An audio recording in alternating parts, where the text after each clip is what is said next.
Hello. Right, I'm gonna be honest. I thought, hey, funny intro, be really funny. Get some silly-looking glasses on. Yeah. Start drinking from a mug. Brilliant, hilarious. It's not. I honestly don't know what I was doing. I was gonna do a whole joke of, ooh, do you think there's? What do you think's in it? Why would I be in Spain currently? It's a nice day. It's a lovely day. And why would I have a mug? Like, am I drinking a hot drink for some reason? Why do you want to drink a hot drink? It's a lovely sunny day. It's not too shabby, and I also don't really drink hot drinks. Now, it's gonna do a whole joke of, ooh, what do you reckon's in it? As I just said, and the joke was gonna be, I'm gonna put this down quickly. Jokes will be, it's not what you think it is. It's a discreet beer. Oh, funny. Look there, brilliant. I'm not even drinking. I just thought, hey, it'd be funny to buy a 30 cent can of beer from the shop downstairs and go, hey, let's start this video off with something funny.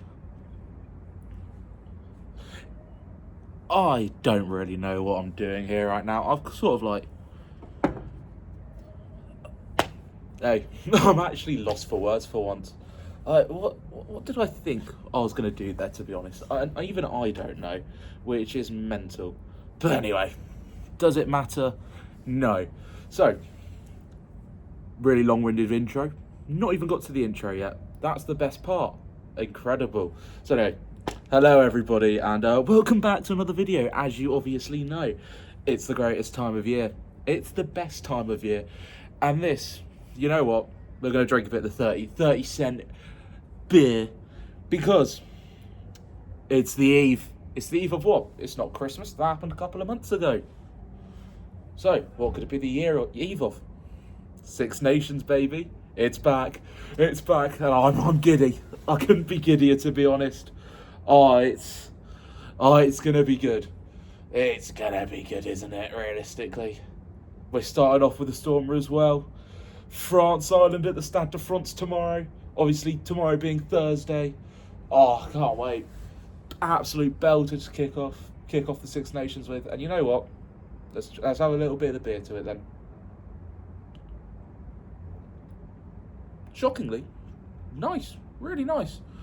Really nice. Definitely not as if I don't really drink that. I just drink that anyway when I'm here because it's cheap. And it actually it's not bad. You're saving money. Who cares? But anyway, to be honest, I don't know why we're doing this outside. I might just head back in because there's no actual reasoning behind this.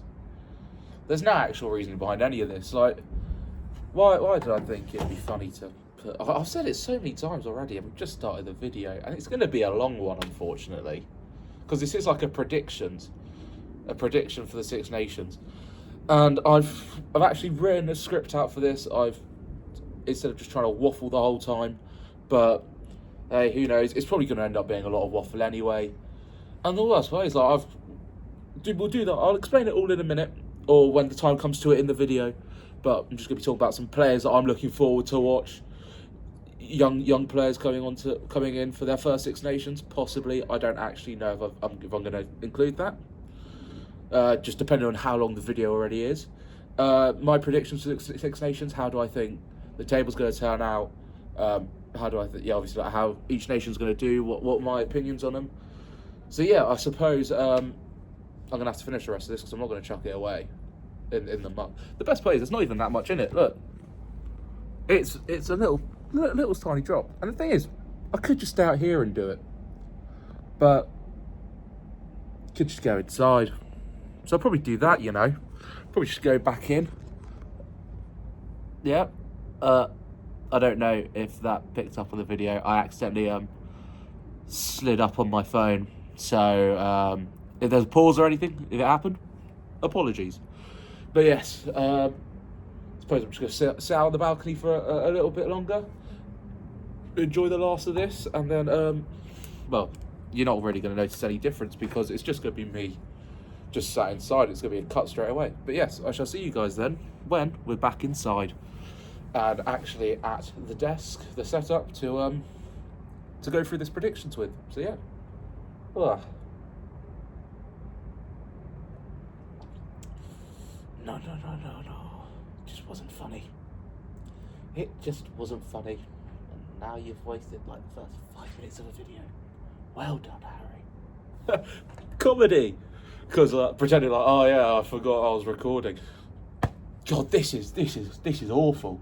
This is awful stuff. Well, yeah, right. It's cut to me inside. On with the video. Bash. We're inside now, ladies and gentlemen. This is my attempt at design. I don't know, as a background. Yeah, and that little plant up there. There. So yes, right. We had all that, like, sort of, whatever that was earlier. Don't need to address it. Thought it was going to be funny. Wasn't. Not the end of the world. I think I said that probably about 10 times already. But anyway, so the Six Nations is arguably the best international rugby tournament around. And for those of you who don't know what it is, it's just a tournament. It's made up of 6 teams, obviously those being England, France, Italy, Scotland, and Wales. So that, yeah, sorry, I just went totally just mind shut off there for a second. So yeah, it's the Northern Hemisphere teams, the best of the best. Now they do also have a rugby championship, where we could also, don't know, do a random video on that at some point. Who knows? But yes, so basically, Six Nations. It takes place every year. Each nation playing 5 matches, so everyone's playing each other once. It depends. Some will be home, some will be away. I believe this year England have 3 home games and 2 away games. I think we've got Ireland, Wales, and Italy, I believe, at home. Yeah, and then with Stade de France and the Aviva for Ireland and France. But yes, if one nation goes undefeated in the tournament, they will win the elusive Grand Slam title. And if one of England, Ireland, Scotland, or Wales beat one of the other 3, theoretically home nations, as we'll call it, then you'll win the Triple Crown, which is pretty cool. So if England beat the other ones, beautiful. Wouldn't go wrong with a Triple Crown this year. Maybe that's a little look into the actual predictions later on in the video. Do I think we could get a Triple Crown? Well, who knows? Who knows? So, a bit of the history just about the Six Nations. Really, really quick, really brief. It started in 1883, initially as the Home Nations Championship, which was just England, Scotland, Wales, Ireland. So, yeah. Then in 1910, France joined, and it became known as the Five Nations. And then we now know it as the Six Nations, because in the year 2000, Italy joined the competition. So hey, yes, thank you, Italy. Just have a quick sip.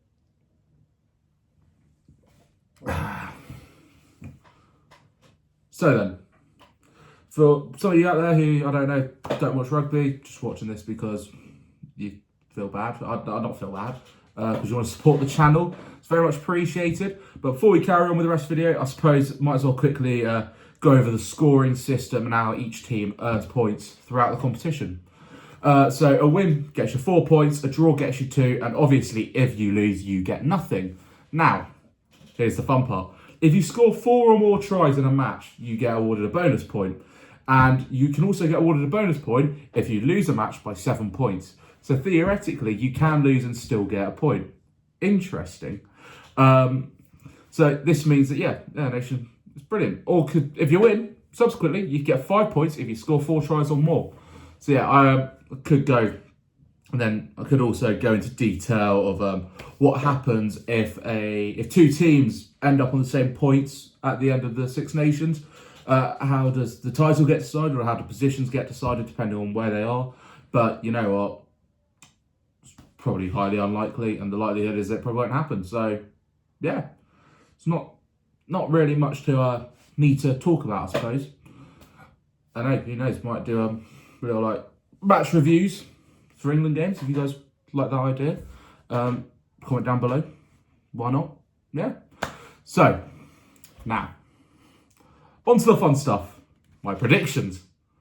Now there's obviously a lot of strong teams this year, as there are every year. You got Ireland, you got England, you got France. Yeah, I just trying to think if I said France twice there, and possibly Scotland, depending on who you ask. If you ask a Scotsman, they'll be like, "Oh, we're gonna win it. We're gonna win it. This year's our year." Every year's their year. Every year they do niche. They win the Calcutta Cup, which is the game that England and Scotland play against each other, for those of you who don't know. They win the Calcutta Cup. We haven't won it away in Murrayfield since 2020. So quite nice going up to Murrayfield and winning that. Yeah, so there we go. Scotland's away game. So we've got 2 home games, 3 away games, I believe. Anyway, sorry. Sidetracked. We spoke about earlier. Doesn't matter. So, what makes this year's Six Nations like even more exciting for a fan, for a neutral, for someone just getting into rugby, for me, and I imagine for many others, it's the exact same as I was just saying. But it's incredible because each nation isn't at 100%. I know that sounds a bit weird because what 100% be? Now, if you were just to look at the teams that they've been putting out over the last year, you will see so many injuries, players have retired, suspensions, just everything, and it just makes it opens up the playing field. It opens up the playing field because theoretically anyone could win it, and I know anyone can win it every year, but you sort of look at it, and the last couple of years you go, yeah, Ireland or France. Whereas I'm delusional, so I always say England because delusional. But yeah, doesn't matter. And I'm not saying that any nation has a bad squad at all. Wales? No, I'm joking. But I just have a feeling that this is going to shake it up a lot. And hey, a lot of teams have a lot of good momentum coming into this year's Six Nations, specifically England. I don't know, could that be another prediction? I don't know. And Ireland will have the return of Andy Farrell after coming back for the Lions, from coaching the Lions. That would be interesting. That could really rejuvenate it. France have got some interesting things going on. Wales, is there even any point pretending that it's like, oh, crazy? Oh, Wales could do something. They're not going to do niche. And I love it. Just knocking on wood, because we are playing Wales on Saturday. And I just know that if I say something on video, it's probably going to happen. Well, after previous video where I went sort of El Levante, hey, just watch that if you want to know what I'm talking about. But yeah, I just feel like, yeah, the competition is going to be a lot closer. And I feel like we could possibly see different styles of rugby being played, depending on what players are playing. As there will be younger players as well coming in, who could be their first time in the Six Nations, could be their second, could be just saying numbers now. But it will just be interesting to see how tactically it changes. Because if you think, I know a lot of people might not watch rugby or like focus so heavily on certain aspects of the game, especially in match time. But I can't remember if it was last year's Six Nations or in the autumn. But France, historically, in the last couple of years, have always been a kick chase team. So they'll get the ball at the deep, and then they will just boot it up, and then you'd expect the opposition. So let's just say for England, let's do the example of France versus England. We're away at the Stade de France, and I believe it's 2023 Six Nations. And it was just the perfect tactical battle on the pitch. Everyone hates kicking. Everybody hates having to watch kicking happen. But just watching how it works makes it really interesting. So France, yeah, boom, they get the ball and chuck it to Thomas Ramos, give it to Jalibert, give it to Intermac, give it to anyone that can hoof a ball and hit it up down the pitch. They will then sort of like slowly go up, and then England will go kick it back, and then they kick it back, and then it's just a back and forth cycle. But France are really good at either getting 50-22s, bit like Ireland at times. James Lowe's all he can do, and he can't even do that half the time. Or they've made 10, 15, 20 metres. And it's just really interesting. I feel like I've gone far too much into just that. But yeah, that's what I mean. Just like it's just, there could be a chance that it shakes up how a team plays tactically, and it'll be really interesting. So yeah, or just for example, like, I'd love to see players who have been in part of the international setups for years on years, but they were good, got injured, someone's coming to replace them, and then they, for example, they're now back in the form of their life. They're off playing for a shirt for a spot in next year's World Cup down in Australia. I just feel like it could be anyone's game, really. And that's what really excites me, because we can just see multiple different types of players that you wouldn't expect, players who could make it their second or third cap, and they're in their late 20s or something. I don't know. It's really, like, I am so giddy. I'm so giddy. I can't wait for tomorrow. I just can't wait at all. Now, before we look at we look at my predictions, and I'll make a couple comments on how I think each team's going to do, what I think the issues could be around there. I just wanted to I wanted to do each of the nations. I wanted to pick 2 players that I'm really excited to watch. I think could just make their mark in the competition. Now, hey, these could be experienced players. These could be young players. This could literally be anyone. For all I care, I could just go, hey, I think the Water Boy is going to be really good. I don't know, but obviously not. But yeah, I just it'll be really interesting, because this is the Six Nations. This is the World Cup cycle. It's coming towards the end of a World Cup cycle where players are desperate, and these are players that I think either should get played more, hoping to get played more, or I just really like. To be honest, I was going to initially just sort of go really do a lot of research into young players coming in, and just sort of their whole route to the Six Nations, 2026 Six Nations, if it's their first tournament. But hey, that could be something that I do at a later time during Six Nations. Could be interesting. Also, yeah, might do a ones to watch at some point. All that. No, yeah. But anyway, enough waffling. Let's just get into it. So, we're going to start off with Ireland. Why? Because I initially was going to do this alphabetically, and then I thought, why would I bother doing that? Let's just start with the first player I was thinking of when I was thinking, I was setting up my fantasy team, okay?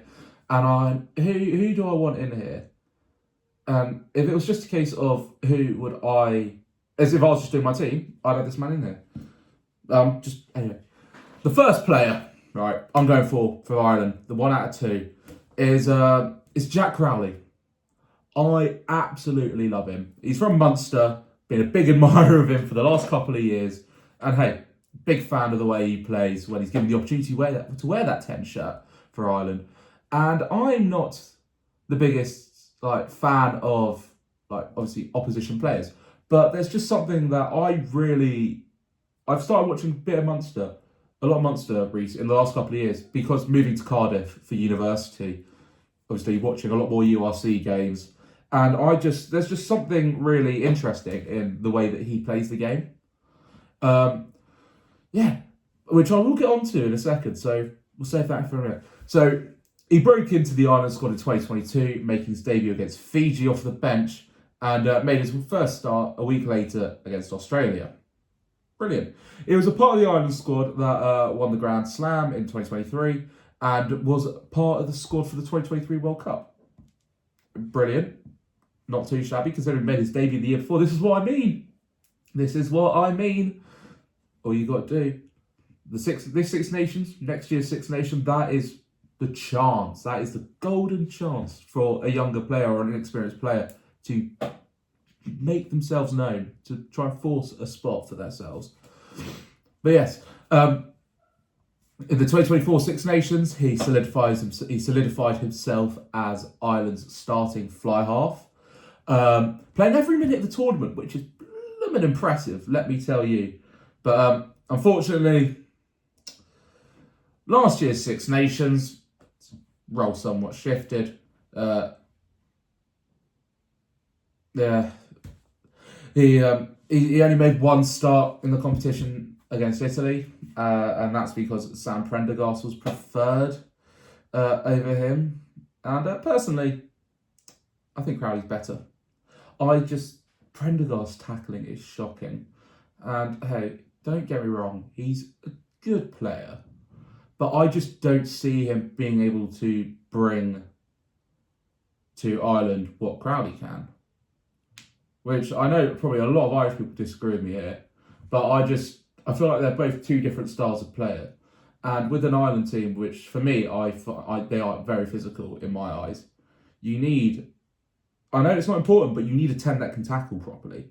And if you've got a one-on-one, if Maffeo, the French centre, is running at you, who do I trust more to tackle him or to not bounce off? That'd be Crowley. So I don't know.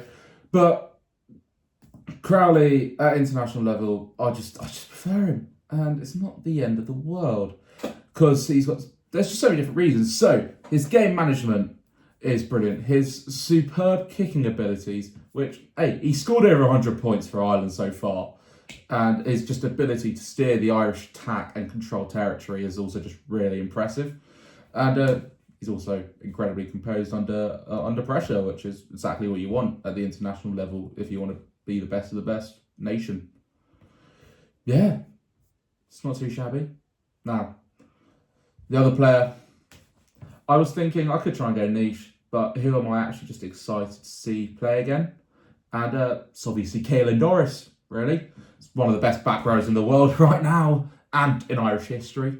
He unfortunately missed the British and Irish Lions tour in Australia this summer due to an injury he did pick up.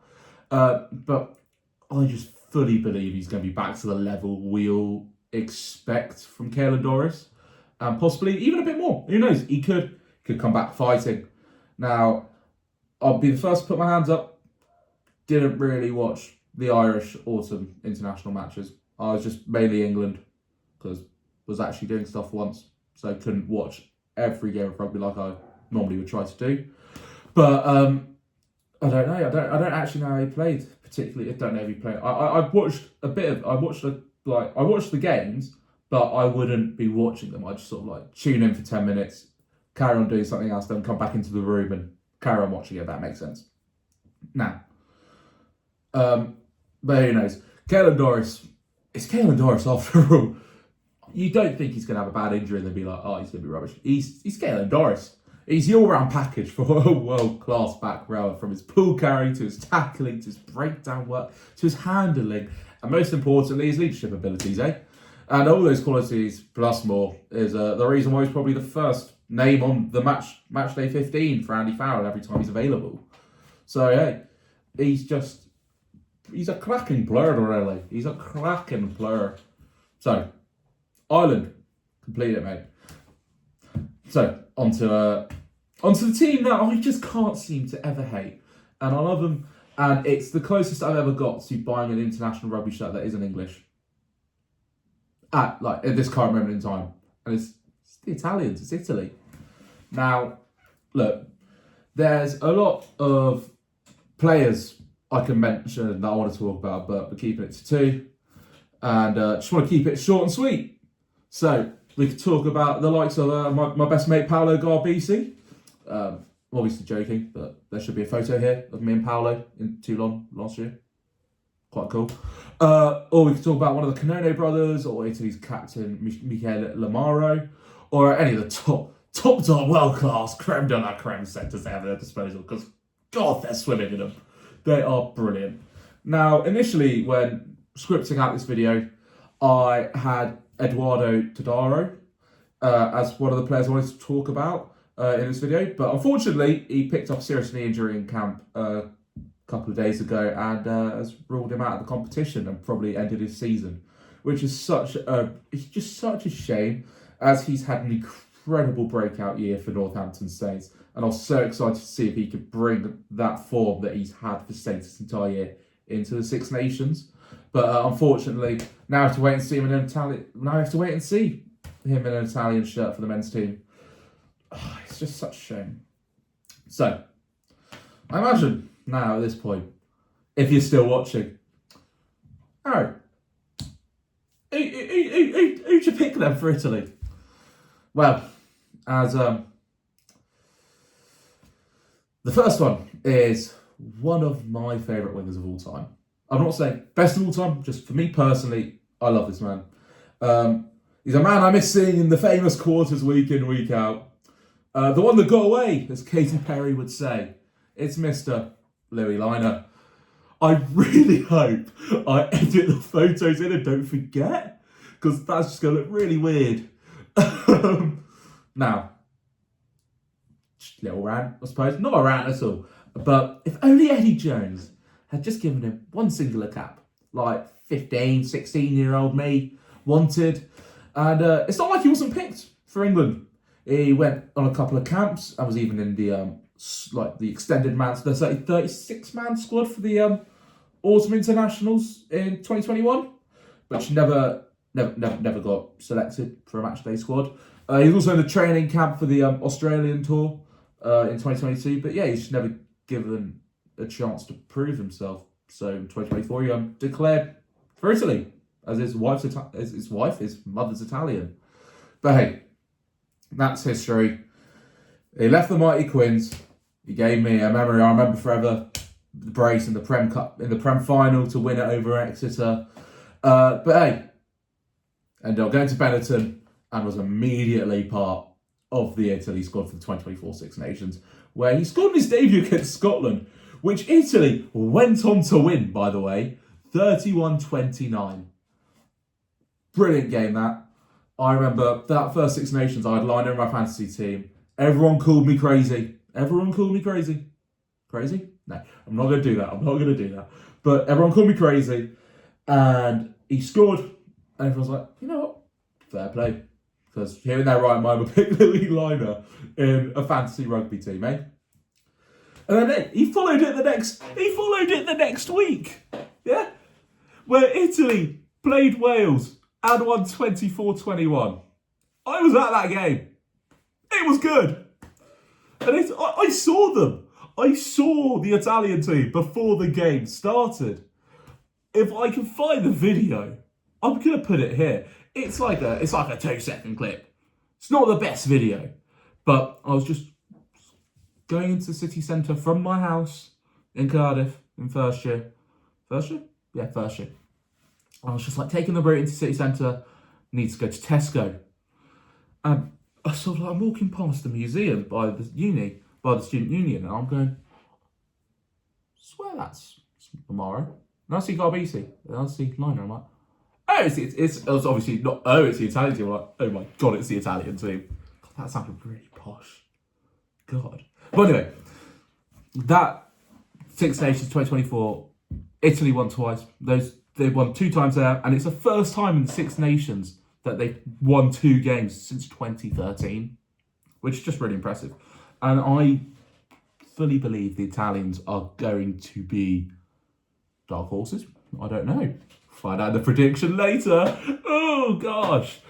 That was bad. But anyway, unfortunately, due to an injury picked up at Benetton, he missed out last year's Six Nations. But once he was fit again, went straight back into the national team and didn't really seem to lose anything. Because he was in the Autumn, scored against Australia in another historic win. The Italians like beating the Australians recently, which was brilliant. Obviously, his dad, Michael Liner, Wallabies legend, and his brother, Tom Liner, fly half, played for Australia against the Lions. I don't think he didn't play that game though, I believe. So yeah, so far, Louis played 9 games for Italy, scored 3 tries, and I'm really hoping that he does well in this Six Nations. Anyway, so, on to number 2. I'm just wary that this is definitely going to be a long video, so hope you guys enjoy. So another player that I really enjoy watching for Italy, for totally different reasons, not a back, it's I really, really hope I'm pronouncing this right. Giacomo Nicotera. He's the Italian hooker, and he's just been solid since he's made his debut in 2021 for the Azeri. And he's currently applying his trade for Stade Francais in the French top 14 league. So for me, obviously, not being an Italian, not supporting Italy, he just like, I know it sounds weird, and I might say a bit more in a minute, but he just appeared. Like, it wasn't a case of, oh, look at this really like up and coming, like he's going to be good in a couple of years sort of player. He just sort of appeared in the Italy squad in 2022, and he made his debut against Scotland in the Six Nations. And then he solidified himself straight away into the squad as a regular starter and was part of the World Cup team in 2023. And since then, neither Italy nor Nicotera have looked back, because he's played 36 times for Italy. He scored 3 tries, and he was even named Italy's captain for their 2025 summer tour to Namibia and South Africa. He's just burst on the scene. It's brilliant. But yeah, for me, I just enjoy watching him. The scrum, and he just runs at anything in front of him. I think it's brilliant. But obviously, when I was saying earlier, he just appeared out of nowhere. It was sort of like joking, but wasn't joking, because he didn't do, to the best of my knowledge, he didn't rise up through Italy's age groups like you'd expect most standard players to do when going into an international men's team. But instead, he was selected to play for the Italy 8 squad in 2021. He played 2 games for them. He played well. He got a call up to the following year's Six Nations. Blooming impressive, that. That is really, really impressive. So, yeah. So, what me, he just sort of appeared. I didn't know anything, didn't know much of anything, but yeah, it's brilliant. I feel like this is just going to be one long, unedited video. Well, obviously, some editing, but yeah.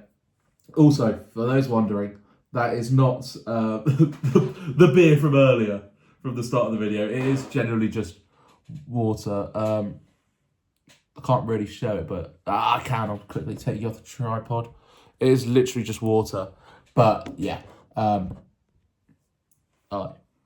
forgot to clean my glass, so I just grabbed a mug because it was just sat there drying. I really just couldn't be bothered to bend over and get into the open the cupboard and take the glass out when there was just a mug there I could pour my water into. So yeah, sorry, just really tangent. Now, this next bit is going to be hard for me because it's Wales. That's all about Wales. But I tell you what, Wales have started to have some players that I don't despise, which is mint. Won't complain. But if you'd asked me to say who I'd be most excited to see play for Wales in the Six Nations 10 years ago, I would have most definitely said no one, as they play for Wales. But hey, you eventually grow up, you still hate Wales. I'm the Welsh. In rugby. I live there. I actually quite enjoy living there. We'll leave it at that. But you actually start to appreciate a lot more of the players, obviously, as you grow up, and you don't sort of think, I have to hate Wales. Don't like them. I'm so happy they're rubbish now. But you start appreciating a lot more of the players, and I just love, like Jack Morgan, love him. Aaron Wainwright, love him. Dewey Lake, love him. Thomas Williams, love him. Daffyd Jenkins, I really like. What's his name? Dan Edwards, Ospreys 10, really like him.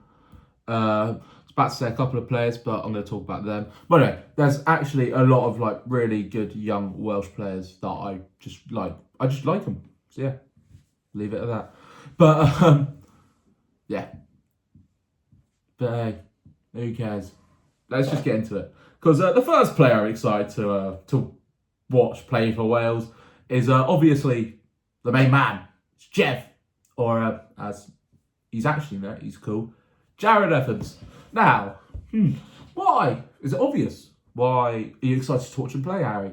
Surely you don't want a fly half to do well. because then it means they might win. They might win. Well, you don't want anyone to do well if they're Welsh. If that would have been my response 11 years ago, actually, because wow. But he's a Quins boy. He plays for Harlequins.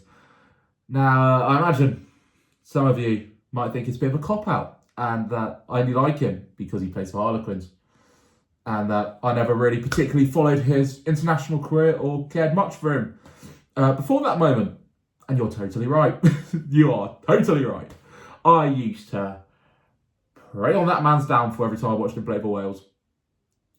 Because he was good. Because he was very good. It's like Halfpenny. Love him, actually.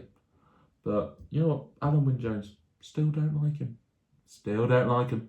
Getting really off topic now. I could just sit here forever and just talk about the players I didn't like for Wales. Like Dan Biggar, liked him. Alright, anyway. So, Jeff's made 14 appearances for Wales so far in his career, making his debut in 2018. And has played... He played, obviously made debut, played 7 more games, played 8. Until 2021, when he fell out of favour with successive Wales managers, head coaches. I believe, was it Piviak and Gatlin were the last 2 before Piviak? Who were the last? I know Wayne Piviak was one. I know obviously Gatlin was one. Wales rugby head coaches. See, I like to do this for some reason, but I really need to get this off my head because Steve Tandy now, Gatlin, Sherritt, Rob Howley, Gareth Chink, no, Piviak, it would have been Piviak and then Gatlin. God, Gatlin, I don't know why. Obviously Sherritt in between, but gone to him. But obviously falling out with the coaches, out of favour, sorry, not falling out. So he was just out of the national selection for a couple of years. Then a miracle happened. Some might call it a child's dream. If that child was me. Because Wales became rubbish. Come on. They still are. Honestly, every time watching Wales over the last 2 years, until they beat Japan in the summer, it was like Christmas to me. I would not tune in to watch Wales matches unless Six Nations.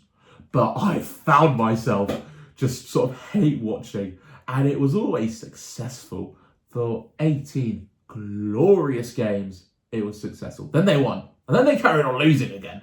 So beautiful. Then they won again, and then they carried on losing.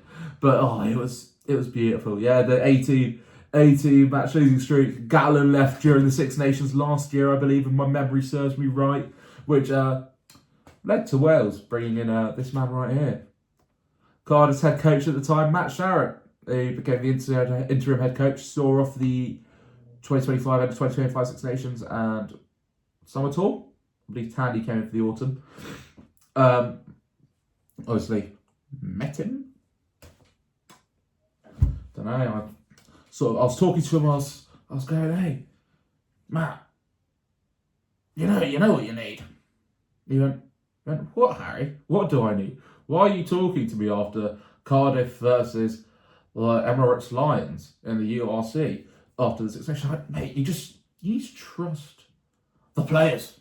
You just need to get young players in. You need to play like this. And then when you go to Japan and you take Halfpenny to be in your coaching squad from us, you'll win. And he did. No, I'm joking. I said, "Oh, Matt, really, really nice to meet you." But anyway, just taking a mick there.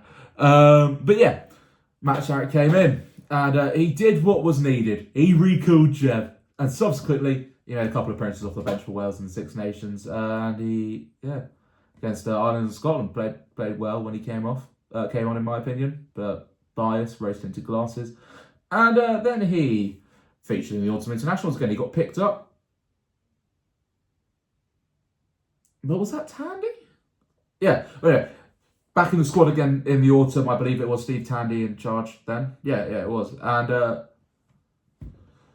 he scored the winning penalty against Japan to end Wales' 10-match losing streak at the Millennium Stadium, or the Principality, depending on whatever we call it.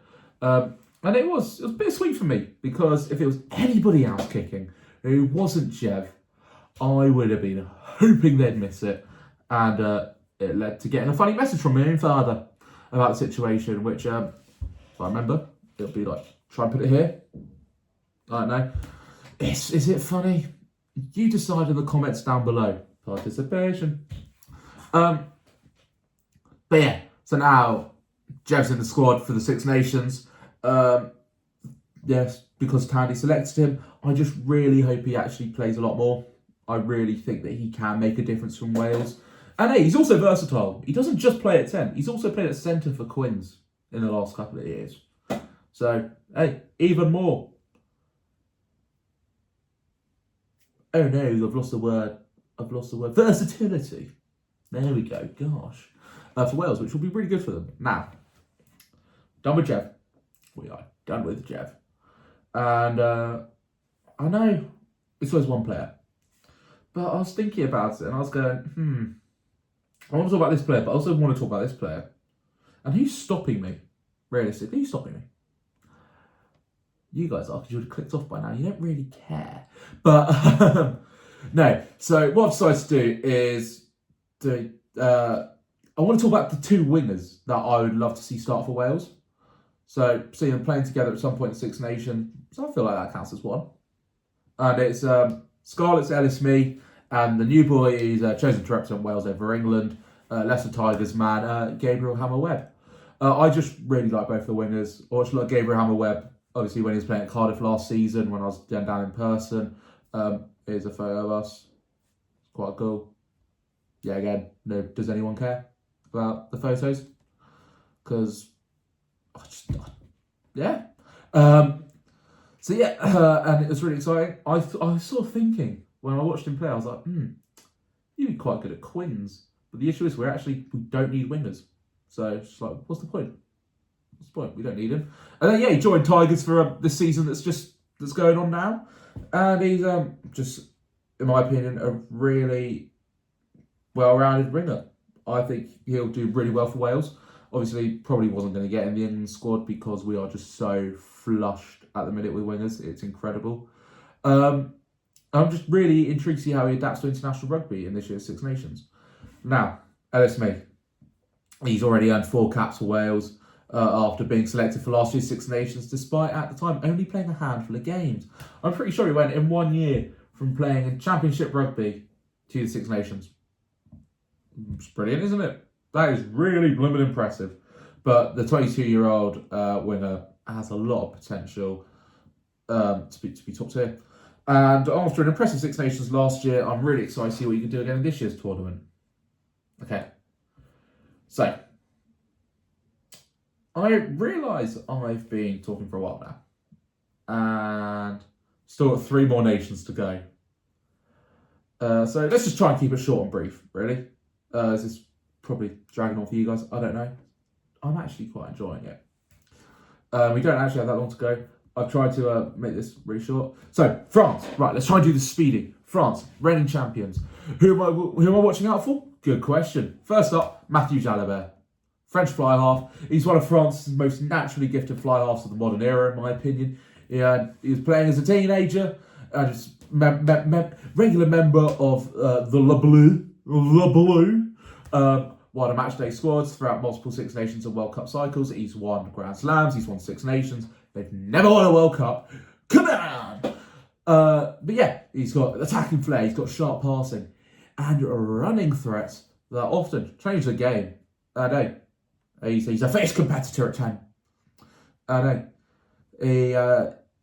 He's limited to starts, especially due to Intermac and Dupont's incredible partnership and injuries he's picked up. But Intermac and Dupont together, incredible.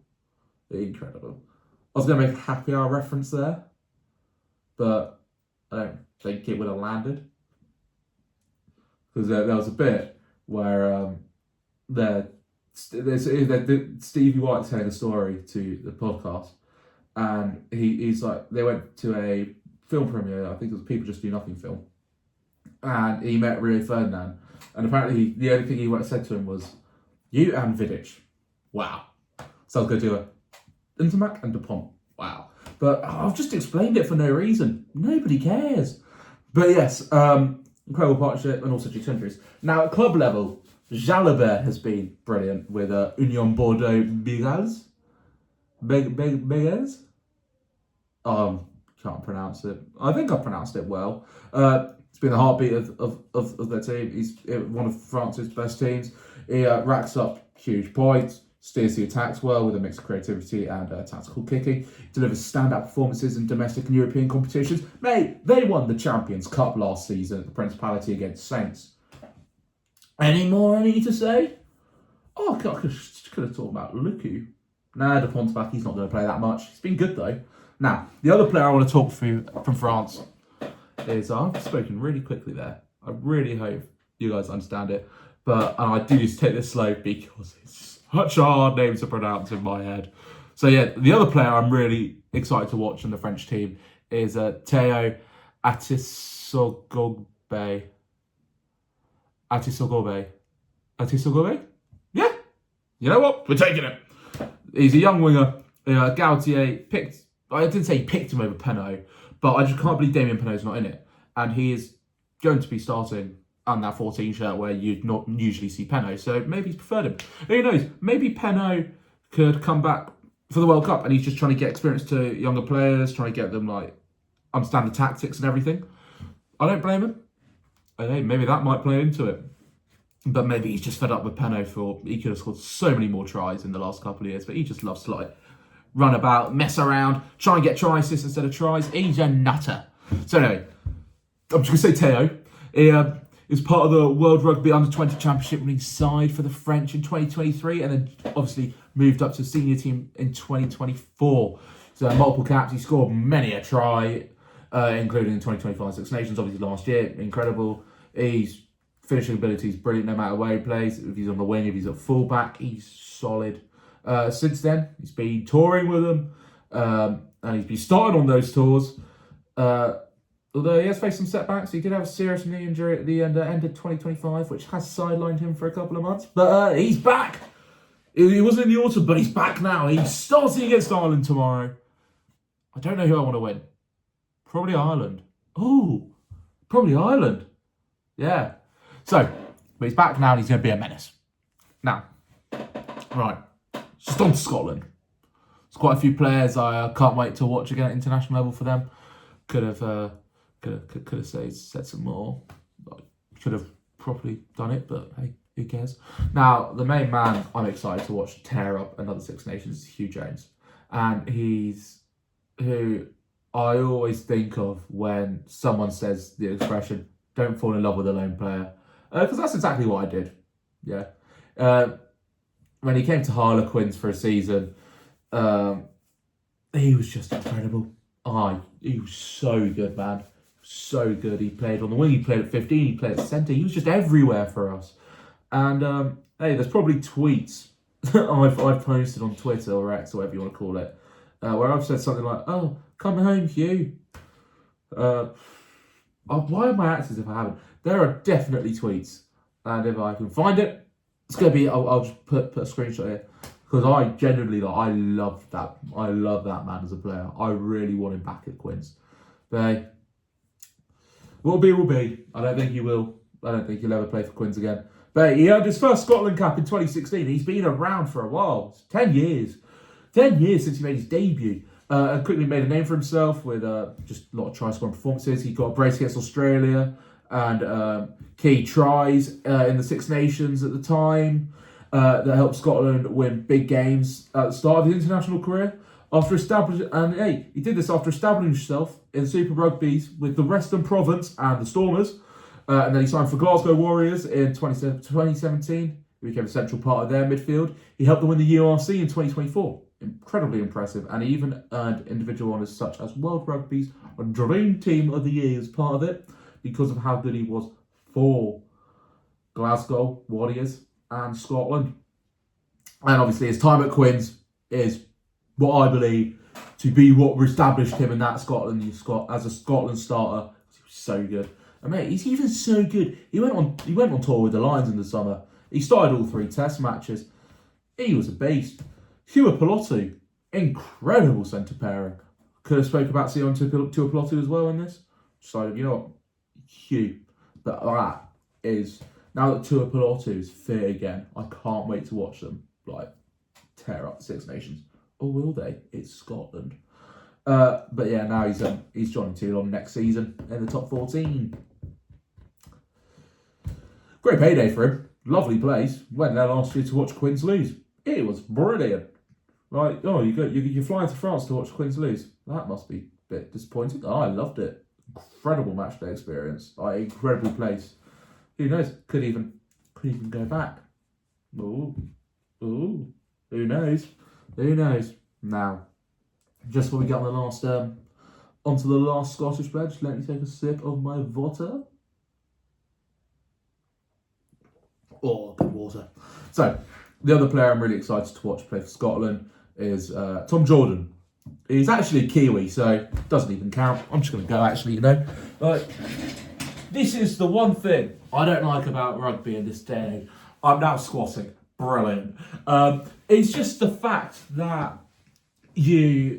so many players aren't actually Scottish or Irish. But actually, in all fairness, I understand that Tom Jordan is, I believe his mother's Scottish, or his grandma was. But what really irks me is the residency. You're not, like, Ireland specifically. This is the main thing. Oh, I've lived in Ireland.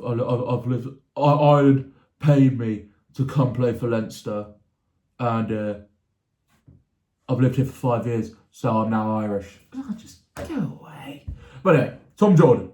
Let's get back to it. He plays fly half. He can play central, fullback. Blooming good. He's a valuable attacking option in my opinion. And I just love probably fullback. Oh, see, this is the thing. I generally think I would drop Duhan van der Merwe from my Scotland 12, 13, 14, 15, 11. Because what? I'd have Carl Stein, Darcy Graham, Tom Jordan, and Hua Pilotu. Incredible. Made Scotland debut in 2024 Autumn Nations Series, or Autumn Internationals, as I keep on saying. He came off bench against Fiji and started against South Africa. And he's played really well for Bristol as well. He's been really good for Bristol. So yeah. Anyway, right, now, on to the best team in the tournament. England! Shockingly, I'm actually not going to single out any one player. I'm going to speak about every player in the squad. You're never leaving. No, as I spoke about them all a couple of videos ago when I was doing my predictions for the England squad for the Six Nations. So there's no point. All I'm just going to say about England is I'm really excited to watch the Harlequins players. I would really love it if all of them had a shot. Like Chandler Cunningham South, yeah. Charlotte Cunningham South, Caden Murley, Marcus Smith, and the man that just called up, Jack Kenningham. I was so shocked when he wasn't a part of that England squad when they announced it. And hey, he was called up due to injuries, and I am over the moon about it. I'm not over the moon about the injuries because they are good players that we missed out on. But we lost Baxter. We lost Finn. We lost Finn Baxter. I like him. Quinn boy. Brilliant. Brilliantly said. But yeah, hey, he just deserves to get an England cap in the Six Nations. He deserves to have one game in the Six Nations. I was I'm not surprised that he wasn't going to Wales. Hopefully he's in the squad against AC. I just want to see him in the match day 15 at least. Not 15, like just match day 20 though. I just want to see him there. Just let me see Kenners. He's been our best player this season. We've been dreadful. Kenningham is the only reason why we're not rock bottom of the league. Well, probably a couple of other players. But mainly Kenningham. His defensive work is incredible. So, alright. Push all that to the side. We've spoken about the players. We've done that. And the whole point of this video was Six Nations prediction. So, suppose we've got to predict the Six Nations then, eh? Yay! So, how do I think this table's going to turn out at the end of the tournament? I'll go from last to first. Yeah. So, who do I have for the wooden spoon? The wooden spoon is for the team that finishes rock bottom. 6th. Ooh, this is a really hard one, I'm not sure. Wales. It's Wales. Now, there was a bit of me thinking, you know what? Wales could win a game. I don't see them doing it. I did think this. But I don't think they're at that level where they can actually compete again yet. I think a couple more years. Maybe after going into the next World Cup cycle, give it like 3 more years. And then we'll see Wales of old, unfortunately. Now, 5th. I think it's pretty standard. I've gone France. No, I'm joking. I've gone Italy. I do think Italy can definitely pick up a result against Wales. I think they win. I'd like to think they beat Scotland, but I'm not sure. They give Ireland a good game like they do every year. They give France a good game. They'll give us a good game. They are really good. But they're fifth. So now, fourth. This was really hard for me. There are two teams. And I'm going to be honest, it's going to shock a lot of people. I've gone Ireland. I've gone Ireland fourth, which I know is crazy. And it's not because I don't think they are like going to finish there. Well, obviously I do, but it's a case of they have so many injuries. They've got so many suspensions. They've got so many players just unavailable. This team looks like a shell of itself. And it's still a good team, but I don't see them beating England at Twickenham or the Allianz, whatever you want to call it. I don't see them beating France. I see Scotland going toe-to-toe with them. I generally see them winning, like, guaranteed 2 games. Is that good? Is it? It's not good for Ireland, but I don't know. I just see them losing. I see out of 4 games, they win 2, they lose 2. It's Scotland is my 50-50 on. Speaking of Scotland, they're third. Okay? I was going to put Scotland 5th at one point. When I was doing this, I went, you know what? Wales, Scotland, Italy, Ireland. But then I just thought, you know what? Scotland will do a Scotland. They'll go, like, they'll probably win the first 2 games. And they'll be like, oh, this is Scotland's year. And then they just do a Scotland and lose. I think they've got a really good team. Do I think Gregor Townsend is the man to finally win them a Six Nations Championship? No, I don't. So, hey, who knows? I just think they'll finish third. They're just literally slap bang average. Like, they've got so many good players, but it's just average, if that makes sense. I know I'm not conveying it the best, but they are literally just an average team, and that's it. So, top 2. Ooh, who's second? Actually, let's just do first. Why not? First is England. I think we're winning the whole lot. I think we're getting a Grand Slam this year. That is my That is my out there prediction. I think we win it. That is a prediction. I think we Grand Slam it though. There's a bit of me that thinks we Grand Slam it. We are going in the form of our lives. We're probably top 2 teams in the world. South Africa maybe just a bit better. I don't see anyone undefeated last year. Undefeated, yeah. Like we are good. Well, was undefeated home. Undefeated at home. We lost 1 game in last year's Six Nations. We lost to France. No, we beat France. We lost to Ireland. Lost to Ireland first week. Yeah. But mate, we're doing it. I generally beat Wales. Italy will be hopefully a walk in the park. Don't know. Hopefully beat Scotland. Murrayfield away is like the main one for me. I think we beat Ireland at home. Like they're all right. And then it is Murrayfield and Stade de France. Because last Six Nations Day, last game I believe it is France, England, Stade de France. I'm just excited, man. I'm excited. And then the same goes for France in second. Obviously, it's anyone's competition. But who knows, man? I don't know. I generally just don't see England losing a game. Which I know is really, really cocky. And really, really delusional. I mean, it's not even delusional because I generally believe everyone would agree when I say England win it. England win it. It's just, do we do it as a Grand Slam? Do we make it go down to the wire? It depends. I genuinely see England winning it. We are the informed team. We're the best Northern Hemisphere team currently, without a shadow of a doubt, in my opinion, in terms of form, how we play. Obviously, beat the All Blacks in the autumn, beat the Aussies, beat the RGs 3 times, the Argentinians, beat Fiji. And that was a controversial one to many people. I think it was. Obviously, beat America. Battered Wales at the Principality last year. Beat the French at home. Battered the Italians. narrowly beat Scotland because Finn Russell can't kick to save his life.